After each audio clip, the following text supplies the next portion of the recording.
अरे छोटी बहन, अरे आप एकदम मस्त जलेबी बना रहे हो। अंकल कहाँ हैं, पापा आपके?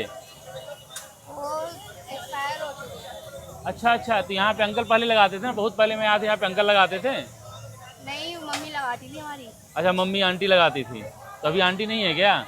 मम्मी घर पर गई। तो आपकी उम्र तो बहुत कम हो रहा है बेटा, आप तो एकदम लगा रही हो। भैया लगानी पड़ती है, अगर नहीं लगाएंगे तो काम कैसे करेंगे। अच्छा अच्छा, कितने घर परिवार में आप लोग हो? हम 8 जन। अच्छा, आप 5 जन हो और आप अकेले सब संभाल रही हो? नहीं, 8। अच्छा, सबसे बड़ी आप हो? हाँ। अच्छा, तो पूरे परिवार की जिम्मेदारी आपके ऊपर है ना?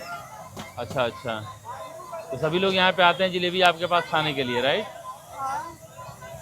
अच्छा ठीक है, चलो आप अच्छा से जलेबी बनाओ, आपका सब चीज़। कहाँ पे आपका एड्रेस है बेटा? टीला मोड़ अम्बेडकर कॉलोनी। टीला मोड़ अम्बेडकर कॉलोनी। तो भाई इसके पास आइए, बच्ची को सपोर्ट कीजिए। Thank you.